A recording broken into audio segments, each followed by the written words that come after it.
سیرت اپنانے کی وجہ سے اللہ تعالیٰ نے عثمان کو ذی النورین بنایا، سیرت اپنانے کی وجہ سے حضرت سیدنا علی رضی اللہ تعالیٰ عنہ کو حیدر کرار بنایا۔ بھلا مسلمان رسول اللہ کی ولادت کا منکر ہو سکتا ہے؟ نامور علماء کرام بالخصوص محتمم جامعہ امداد العلوم فرید آباد ڈھاکہ ہمارے آج کی اس محفل کے میزبان مکرم مولانا عماد الدین صاحب حفظہ اللہ تعالی من کل شر فی الدارین، اور بنگلہ دیش کی غیرت مند غیور و جسور مسلمان بھائیوں دوستوں اور بزرگوں، سیرت کمیٹی کے زیر انتظام آج 29 اگست بروز جمعہ 2025 ڈھاکہ کی سرزمین پر یہ عظیم الشان سیرت کانفرنس میرے لیے باعث سعادت و شرف ہے کہ میں یہاں علماء، طلباء اور بنگلہ دیش کی غیرت مند عوام سے اپنے اظہار ما فی الضمیر کا موقع مجھے ملا۔ ہمارے لیے سب سے بڑا اعزاز یہ ہے کہ ہم رسول اللہ صلی اللہ علیہ وسلم کی امت ہیں۔ دنیا اور آخرت میں ہماری نجات سیرت کو منانے میں نہیں اپنانے میں ہے۔ آج امت سیرت اپنانے کے بجائے منانے پر زیادہ زور دے رہی ہے، جبکہ رسول اللہ صلی اللہ علیہ وسلم کی سیرت منانے کی چیز نہیں ہے، اپنانے کی چیز ہے۔ اللہ تعالیٰ نے امت کی کامیابی سیرت اپنانے میں رکھی ہے۔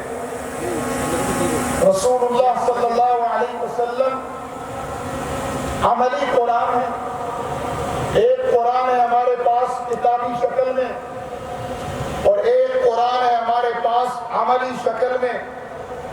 عملی شکل میں جو قرآن ہے وہ محمد الرسول اللہ صلی اللہ علیہ وسلم کی ذات اقدس ہے۔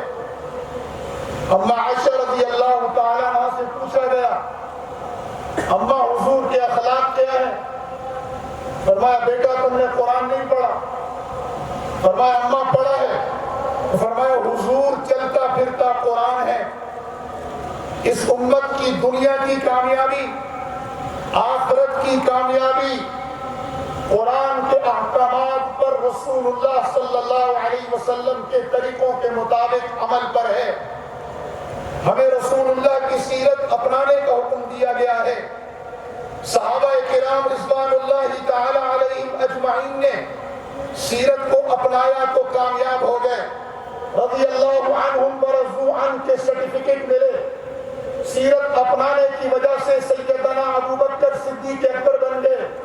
سیرت اپنانے کی وجہ سے عمر ابن خطاب جو خود فرمایا کرتے تھے عمر کو جو اونٹ چرانے نہیں آتے تھے، رسول اللہ کے دامن سے جڑنے کی برکت سے، سیرت کو اپنانے کی برکت سے عمر ابن خطاب فاروق بن گئے اور 22 لاکھ مربع میل کے اللہ نے حکمران بنائے۔ سیرت اپنانے کی وجہ سے اللہ تعالیٰ نے عثمان کو ذی النورین بنایا۔ سیرت اپنانے کی وجہ سے حضرت سیدنا علی رضی اللہ تعالیٰ عنہ کو حیدر کرار بنایا۔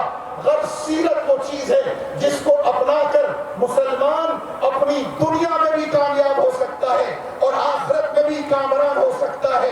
سیرت صرف منانے سے اگر کامیابی ملتی، صرف رسول اللہ کی ولادت کا جشن منانے سے کامیابی ملتی، اللہ کی قسم بے رسول اللہ کی پیدائش کی خوشی کا منکر تو دور کی بات ہے، اس کائنات میں کوئی ایک شخص نہیں ہے جو رسول اللہ کی ولادت کا منکر ہو۔ آج روس والے کمیونسٹ ہیں، وہ رسول اللہ کے سیرت کے منکر تو ہیں، لیکن ولادت کو وہ بھی مانتے ہیں کہ اللہ کے نبی دنیا میں آئے ہیں۔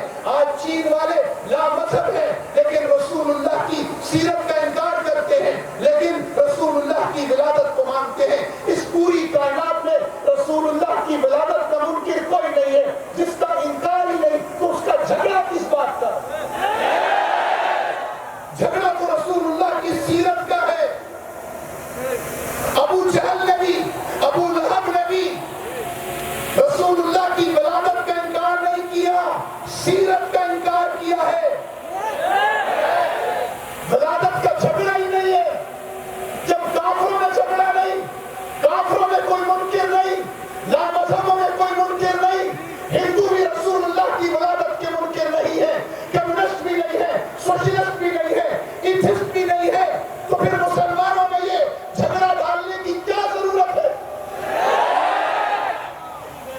بھلا مسلمان رسول اللہ کی ولادت کا منکر ہو سکتا ہے؟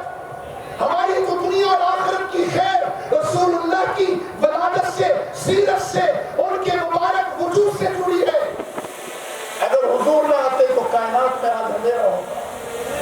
حضور آئے تو سر آفرینش پا گئی دنیا، اندھیروں سے نکل کر اجالوں میں آ گئی دنیا، ستے چہروں کا زنگ اترا، بجھے چہروں پہ نور آیا۔ حضور آئے تو انسانوں کو جینے کا شعور آیا۔ حضور کی نسبت انسانوں کو جانوروں سے نکال کر رش کے ملائکہ بناتی ہے۔ جس کے پاس اللہ کی بندگی کی نسبت نہیں، رسول اللہ کی امتی ہونے کا شرف نہیں، وہ مسلمان تو دور کی بات ہے، وہ انسان بھی نہیں۔